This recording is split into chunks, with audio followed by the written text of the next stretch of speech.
Hello, I'm Alex. Today's video is all about how to wargame the Battle of Waterloo. The Battle of Waterloo, perhaps the most famous battle in the whole Napoleonic War, and has been a fascination for me since I was a young boy. And I've been wargaming the battle many times over the many years. Going back to when I first watched the movie, when I went to the cinema with my father, and then later on in my mid-20s I went to Pete Gilder's Wargame Holiday Centre and we fought the Battle of Waterloo there. There must have been 20 players at the game. A huge battle in the Grand Manor, and it was great fun. However, when I came away from the battle of fighting the Waterloo, I felt as though all I'd done is have a good game. I didn't feel it was the Battle of Waterloo, because obviously I was just doing a small part of the battle. I deployed my skirmishers. I can't remember if I was attacking or defending in my sector, but if I was attacking, I just marched forward, fired my cannons, got some good hits, got some poor hits. I don't know if I had any cavalry or not, but for me it was fun, it was a game, but it wasn't refighting the Battle of Waterloo. And therefore over the years I've played many battles of Waterloo. I've been to other conventions and games and played Waterloo, but invariably it usually ends up as two lines facing each other, one defending, one marching forward. And that is not Napoleonic warfare, and it's not the Battle of Waterloo. So I have turned to a more strategic, grand tactical concept to fight the Battle of Waterloo. And what I'm going to present to you today is how best to fight the battle in my opinion. Yeah, everyone's got views on how they would like to fight the battle, but in my opinion I think the only way to get the feel of fighting the battle as a senior general or a CNC corps commander is to fight it in the grand tactical style. And that's what I'm going to present to you today with my battle board and all my figures all historically deployed, and we'll talk about the various aspects of the terrain of the Battle of Waterloo, because in wargaming most wargamers have lovely detailed historically researched units, but the battlefield, the terrain, is not adequately researched or depicted. And this is what I've tried to do with my battle board. I believe that the terrain had a real significant impact on how the troops were deployed, how the actions took place, and the results. You know, the ridgeline, the sunken lanes, the hedges, the farms, the lay of the land. It was all significant in how the battle was fought and how it was won and lost. And I'm going to try and get some of this across to you today. I'm using, to demonstrate this, I'm using the DBN Napoleonic Wargaming rules system, because I've developed it and it's proven very successful, and I believe that grand tactical rules is what you need to fight the big Napoleonic battles. That's what you need. It's the only way, if you want the feel of the battle, the experiences of making the similar decisions what Napoleon or Wellington or D'Erlon or Ney or the sub-commanders made, then you need to fight grand tactical. So enough of that. Let's first of all have a quick look at the battlefield. Okay, here's the battlefield. This particular battlefield, as I said, is a grand tactical battlefield, and we're looking north from behind Plancenoit up the Brussels Road to Mont Saint-Jean. And the battlefield, this battle board, is 4.5 feet by 3 feet 2 inches. Approximately 16 inches to a mile, 1 inch, 100 paces for this wargame rules system. As I said, we're here to talk about wargaming the Battle of Waterloo, not specifically about the rule system that I'm using.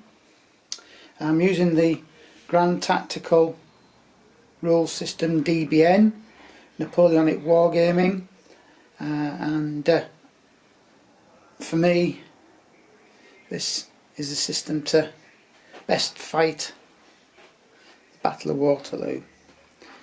Here we are, going behind the British position. At a glance you can see I've used historical deployment, and I'll talk about this in detail very shortly, but gosh, you can see how Wellington had a very strong right flank. Clearly he expected Napoleon to come on Wellington's right flank, and as you know, Napoleon came down the middle. Just swinging around. I'll go into the deployment of the troops in detail very shortly. On today's representation, one base of troops represents a brigade of approximately 1,200 cavalrymen and 2,000 to 2,500 infantrymen. Coming back round to the south again, and here you can see the French Guard. They're a little bit far forward for the start of the battle, but I've got them on there so you can see them. And in the middle of the road is the start of the movement of the Grand Battery. We'll talk about that in detail. So let's now have a look first of all at the Allied deployment. Okay, we're starting over on the Allied left flank. There you see the chateau of Hougoumont, garrisoned by a battalion, strong detachment of Nassau infantry, and then there's the village of Papillotte and Sohine, both garrisoned by detachments of Nassau, and the balance of the Nassau brigade is there. Moving onto the ridge line, we have Vivian and Vandeleur, British cavalry brigades, light cavalry brigades, and then Vinci, I believe, another Hanoverian brigade, Pack, Bylant, and sorry about that. So that's Kemp. Going to the back of the position here, bit of a zoom in. We've got Uxbridge with his heavy cavalry, household heavy cavalry Union Brigade, some rockets there. Here is the Mont Saint Jean farm, which cannot be occupied. It was used as a hospital during the battle, so for this my creation of the battle, it can't be occupied. This unit here on the edge of the board is Lambert's brigade, just arriving on the battlefield. Dutch-Belgian cavalry,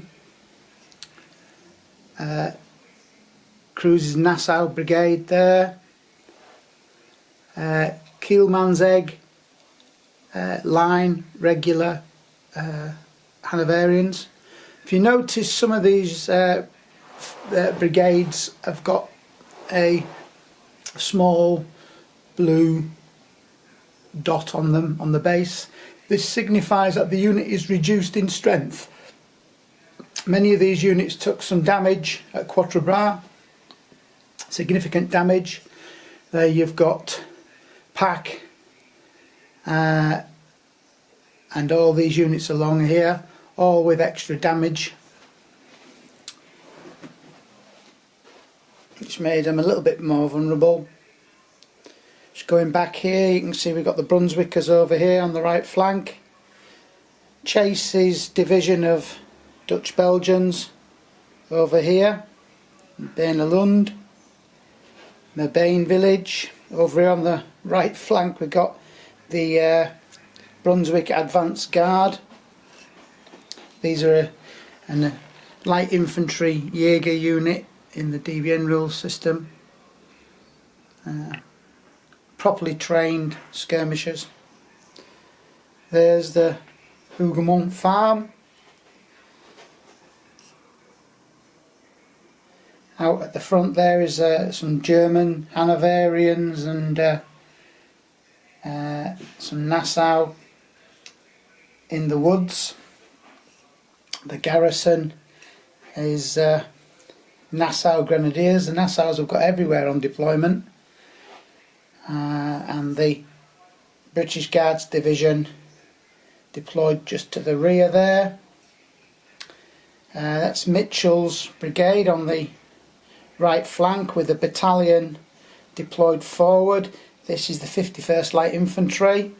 In the DBN rules system you can detach units in that way. They're not very combat effective, but they serve as a delaying grand tactical movement restriction for the opponents. So there you see the troops deployed. I've just got to point out there, initially got Duke of Wellington there, deployed behind the Hersont, Prince of Orange and Uxbridge. In these grand tactical rules, they're the only actual commanders on the field for the Allies. So that's the Allied deployment. What I'll do is just give you a couple of close-ups if I can.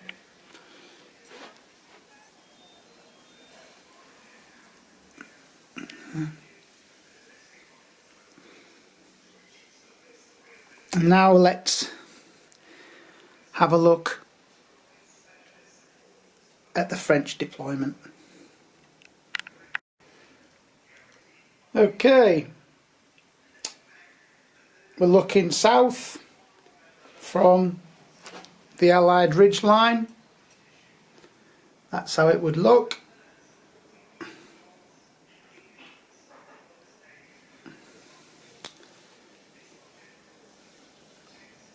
In front of us there, on the French right, is D'Erlon's first corps. There's D'Erlon. That's his infantry deployed along the ridge. You've still got one brigade marching into position. This battle is set up to start at 11:30, and they'd only just got into position, and some troops still weren't, and that's an example.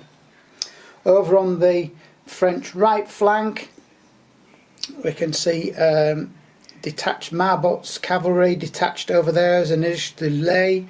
The rest of the First Corps cavalry in a brigade strength in that position, covering the open flank on the villages. So that's D'Erlon's First Corps. Behind him is the heavy cavalry. Behind the heavy cavalry is the Guard Light Cavalry. This block in the centre is Lobau's corps with the cavalry divisions attached, and this in the centre here is the Grand Battery, which is starting to form. Napoleon had ordered this the night before, expecting Wellington to be deployed on the ridge line so he could blow him off the ridge line. So this artillery was already moving up, and it consisted of the 2nd Corps Reserve Artillery. It would use Lobau's artillery, and it would use 1st Corps artillery, and that to the rear is the Young Guard artillery as well. So for this battle, if you were to reenact it, you would have 4 units of artillery deployed on this ridge line. But when you fight Waterloo yourselves, if you go for an historical deployment, you'll know that the Allies and the British will just move behind the ridge line. At the moment we've got Bylance Brigade in advance, but they would just retire behind. So a French Grand Battery deployed along there hasn't got anything much to shoot at.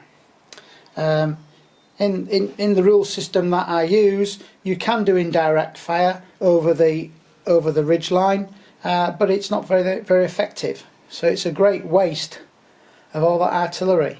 But that was his initial plan. So if you set up the battle historically, then you're probably going to have to either make a decision of stick to that plan and form a Grand Battery, or change it, or form a Grand Battery in a different direction.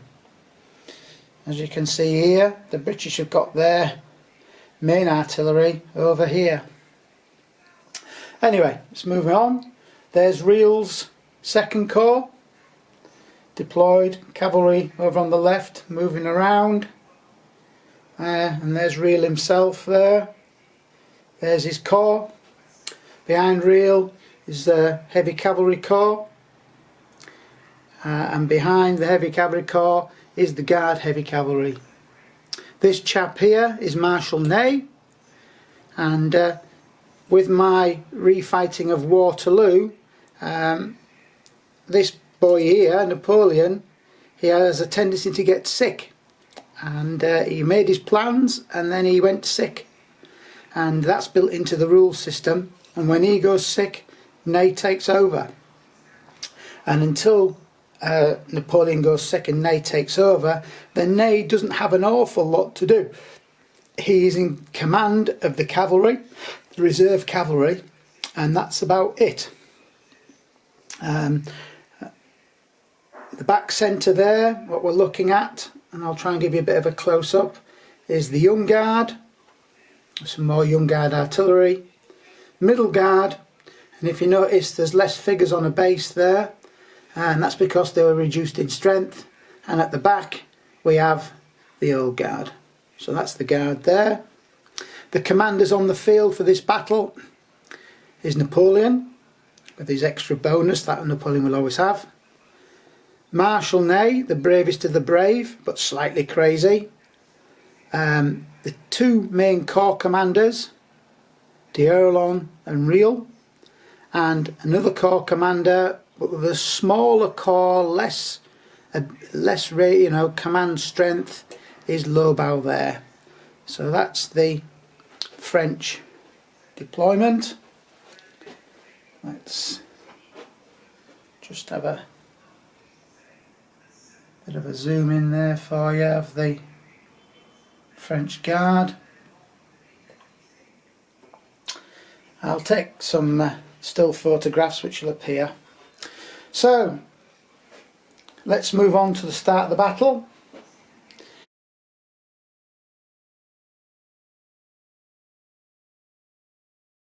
And the start of the battle, as you know, started here. The fortification of Hougoumont was a strong place to take, and in the DBN rule system for this scenario, you cannot effectively assault Hougoumont from the west, which is from this side. You either attack from through the woods, or from the east through the orchard, which isn't bad going, or from go around the side and from the north, which is possible because there's not a lot there. And as you know, historically, this is what they did. The best way of attacking it from a wargame point of view is attacking it from more than one side at the same time. Plan your attack, and if you're coming through the woods, then you're attacking with light infantry, of which Reel's got quite a good amount of light infantry. These are light infantry deployed here. So attack Hougoumont from more than one side and you've got a reasonable chance of taking it. The defenders of Hougoumont will always get extra bonuses for the natural fortification of Hougoumont, and as you can see it'd be quite easy for the British Guard to move in and occupy this in whatever strength they wish. So that's where the battle started, but the main fight, as you probably know, was here. The attack of d'Erlon's corps onto the ridge line at Mont Saint Jean. So let's talk about that in some detail.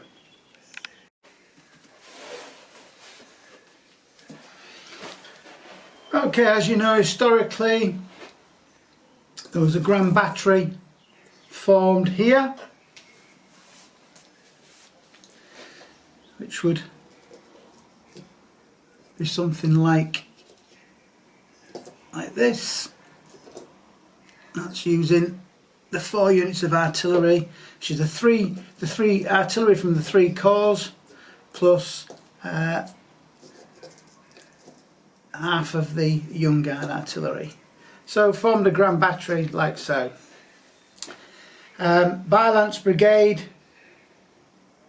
withdrew behind the ridge, out of sight.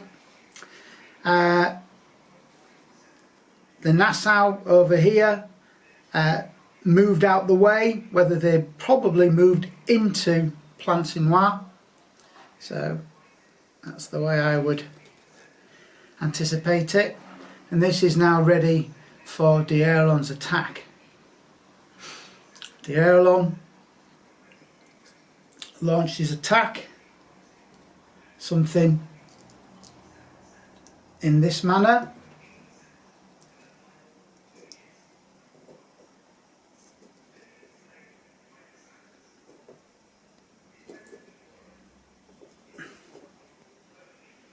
Something in that sort of manner. Now,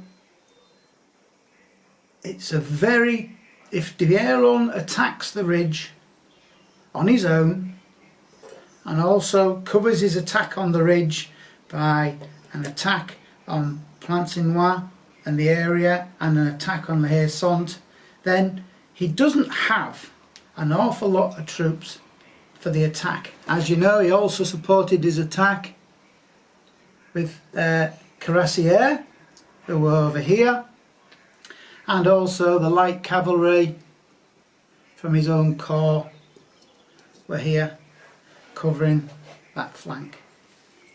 However, let's talk about the ridge. There's 2 aspects to this ridge. One is the sunken lane and the other one is the hedge line. Both were formidable obstacles, and in wargaming terms they would also be formidable, or should be formidable obstacles. The sunken lane starts on this battlefield, starts about here. Sometimes it might be hard for you to see on the camera. Starts here, stops here. It's then replaced by the double hedge line, which goes to here. It then goes into another sunken road. This is sunken lane from here to here, and then back to hedge line. First of all, the hedge line. This was a substantial hedge on both sides of the road. For wargaming purposes, I've just represented it by a single hedge, but basically the principle is that you can't fire across it unless you are adjacent to it. And basically the British, if they decide to move to the hedge line to fire on the attacking French, then they are in bad going, because you imagine this is a brigade moving between the hedges in the middle of the road and firing through the hedge. They would not have done that, and they didn't. It was only skirmishers that would occupy the hedge.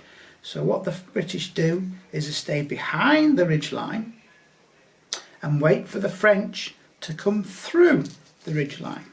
The French will then be in bad going and the British won't, and the British will have the advantage. And that makes it very difficult for the French to get over the ridge line via the hedge. And the same applies to the sunken lane, which is this part here, and from there to there. The French infantry, whilst crossing the sunken lane, this was a really significant, it was 12-15 feet deep in places, this sunken lane. This was a major significant feature and would completely destroy any tactical formations moving across it. So again, the British would not be at the forward edge to fire at the attackers. They would be behind their head, behind the sunken lane, so they can't fire at the attackers. However, the attackers would be considered to be in bad going, attacking the British or the Allies. So throughout this ridge, the defender will have tactical advantage. The attacker being in bad terrain, the defender being in good terrain. The only benefit for the French, of course, is all this infantry will not be firing on them as they're marching up the hill because they're behind the ridgeline. I do have one formation. This represents up to 20 guns, so it's all the artillery in this area of the battlefield. These were initially deployed in fixed positions and cleared the hedges to provide a clear arc of fire. So I've made a special exception, special rule for this unit of artillery. But by now, this would probably have been silenced by the Grand Battery if the Grand Battery was firing. So that wouldn't even be there. Another problem which I haven't mentioned is the boggy ground. There's boggy ground down the bottom of here. Again, it shouldn't be much of a problem for the advancing French because they won't be under any great pressure from artillery fire or infantry fire until they get over the ridge. So it all goes wrong for the French once they get to the ridge. And if the Allies are playing the game correctly or playing the battle as they should do, they want to be back from the ridge and let the French come over and then counter-attack. Of course, the Uxbridge has some artillery which you can quite easily bring forward as well to help plug the gap, but it'd be difficult for the artillery to get into action with the space allowed unless some of the infantry, Lance Brigade for instance, as you know, they collapsed, you could say routed at some point. Whether they did or they were asked to go just to get them out of the way, that may have been the case, which made the space available for the Union Brigade cavalry to come forward. I don't know, but that is the ridge line. A significant feature. The hedge and the sunken lane, very, very difficult for the French to do it.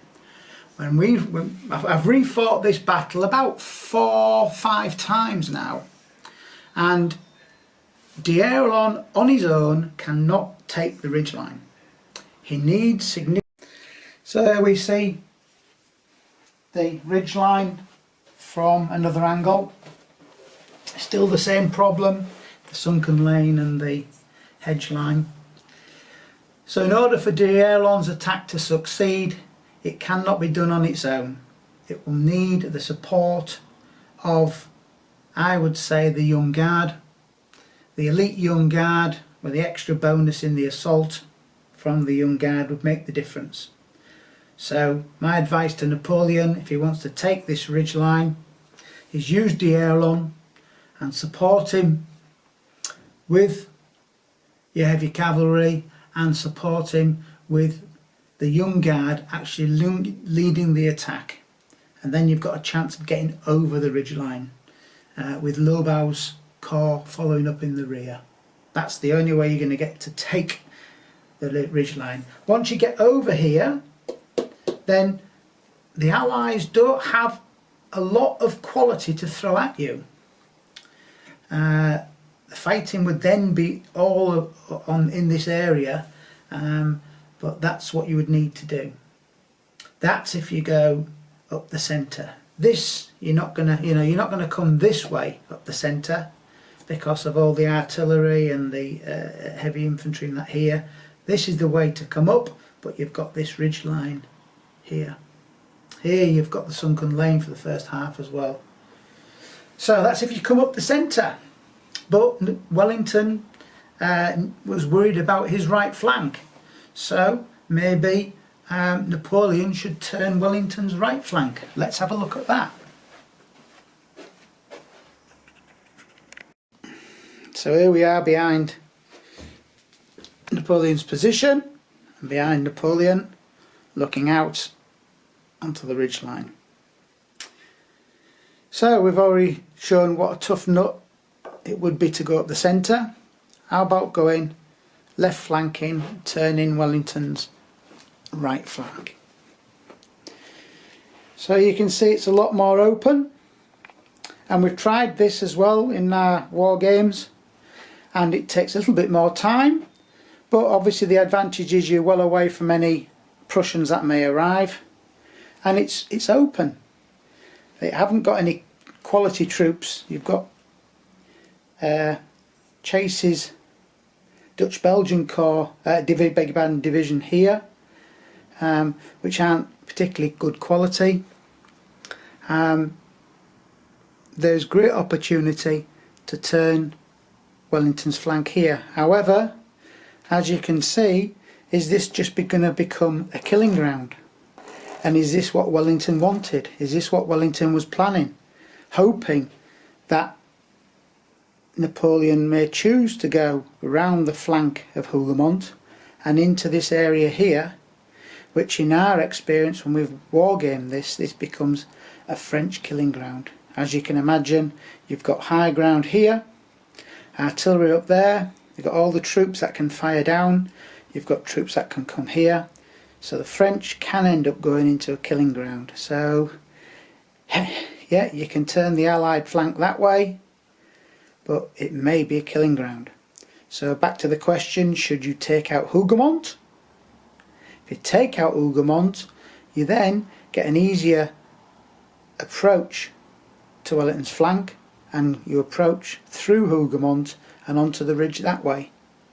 That might be a better option. The third option, of course, is to do a right flanking, and we've tried this. This has been played a couple of times as well, and in our experience this is probably the best way to go. The obvious problem with this is the Prussians will arrive, and in our system the Prussians may arrive early, they may arrive late, and they come in dribs and drabs, hopefully as historically accurate as possible. So if you go for a right flank, you can see that you have to swing out fairly wide. This ground here is not good at all for manoeuvre, and I don't know if you can see on my battlefield, but there is lots of minor sunken roads. This place was littered with sunken lanes, and these are represented on my battlefield with these features here, which is basically impassable going to cross for cavalry and bad going for infantry. There's one there, there's another one there, where else? There's another one here. There's various places where the sunken roads were, which made it difficult to manoeuvre. So if you're going to do a right flanking attack, you definitely need to take out Plancenoit. You definitely need to take this place out. You can come up, your troops can come up in between here, again crossing over the stream. Artillery would have to go through the village, or it could cross over through this village, but you're going to have to take this out and get up on the ridge this way. But again, once you get up here, you're a long way from achieving your victory. It's right over there. It's a good mile plus away from the main victory conditions, which would be to take the village of Mont Saint-Jean and the baggage as one of the main victory point requirements. So capturing the ridge here doesn't really serve a lot, but it allows you to get behind the ridge line. So this is definitely an option for Napoleon, is to turn the right flank. The fighting would all be done here, taking the two villages, getting through here, and of course you'd have to cover your flank for the approach of the Prussians. We're going to come on from here, here and here. That's where the Prussians are going to be coming on, all along this table edge. So there you see it. That's my ideas on refighting the Battle of Waterloo.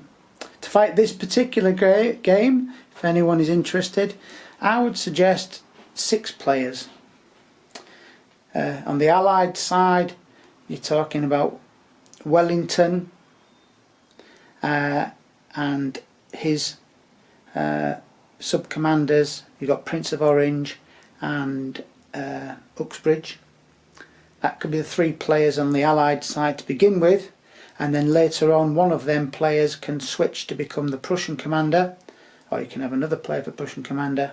And on the French side you want a Napoleon, who will also switch out as Ney as well, and a D'Erlon and a Real, and someone will command Lobau.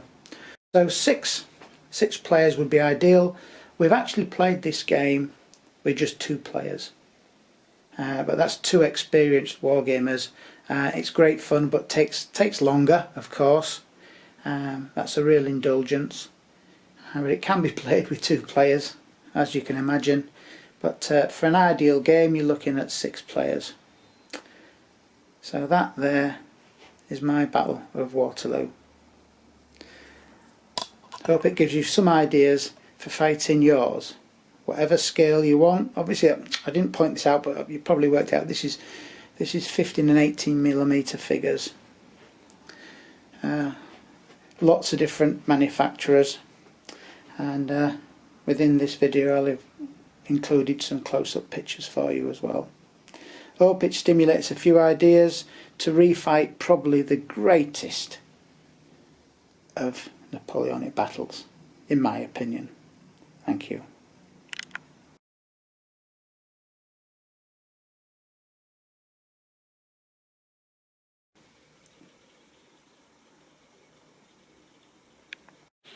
Okay, finally I'd just like to mention the actual scenario that I've created for this battle is available from the DBN Wargaming site, and the scenario includes the map and the full ORBAT for the troops and all the special rules for the battle and the victory conditions. So I'll just briefly mention the victory conditions because we are talking about how to wargame the Battle of Waterloo. The victory conditions are mainly based on casualties inflicted. However, the Allies will gain victory points for the capture of Plassinois and the Brussels Road entry point on the southern table edge. Therefore, the French and Napoleon have to protect their right flank and Plassinois and their supply route onto the table. So that's where the Prussians will come in and force the French to cover their right flank. For the French, for Napoleon, he will gain victory points for the capture of the farm at Mont Saint-Jean and for the capture of the Allied baggage, which starts here. If you know, I haven't awarded any victory conditions to the capture of Hougoumont. There's lots of reasons why, but I haven't included that. So there you see it. Please feel free to contact me if you have any other further specific questions, but stay safe. Thank you.